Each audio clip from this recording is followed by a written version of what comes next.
गेल्या वर्षी 2024 मध्ये जूनमध्ये बरोबर. वाईमध्ये येऊन एकनाथ शिंदे मुख्यमंत्री असताना मराठा समाजाला छत्रपती शिवाजी महाराज यांची शपथ घेऊन मराठा आरक्षणाची अंमलबजावणी करतो असं म्हटले होते, पण मराठा समाजाची फसवणूक झाली असं वाटते का तुम्हाला?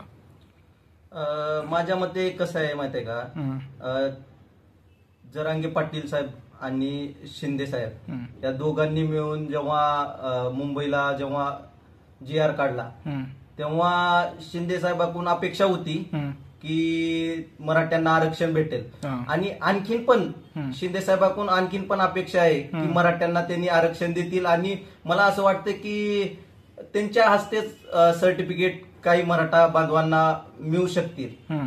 त्यामुळं फसवणूक वगैरे काही म्हणता येणार नाही. पण आता जे अगोदर मराठे गाफील राहिले, आता यावेळेस मराठे गाफील राहणार नाहीत आणि मराठे यावेळेस आरक्षण घेऊनच परत येतील. येणाऱ्या 29 ऑगस्टला मनोज जरांगे पाटील हे मुंबईला आंदोलनासाठी जाणार आहेत. आझाद मैदानावर मुंबईला गर्दी होईल का मराठा समाजाची? मराठा समाजाची गर्दी म्हणजे 101% गर्दी होईल. कस काय? पण आता तर गणपतीचा सण आहे. नाही, गणपतीचा सण आहे, हिंदूचा सण आहे, तो गणपतीचा सण उत्साहात साजरा करतीलच.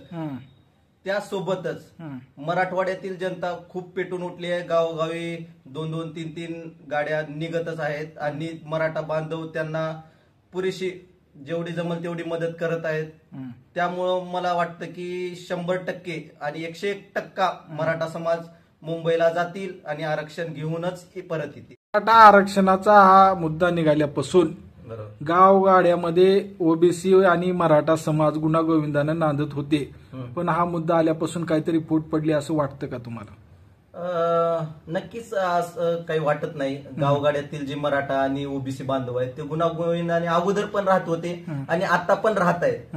पण जे नेते मंडळी आहेत त्यांना जे कारस्थान करायची अगोदरपासूनच सवय आहे ती काही जाणार नाही आणि ते ओबीसी बांधव मराठा आरक्षणाला कधीही सपोर्ट करतील. अगोदरही करत होते आणि नंतरही करणार आहेत. त्यामुळे मला नक्कीच वाटत नाही की ओबीसी आणि मराठा असा काही वाद आहे.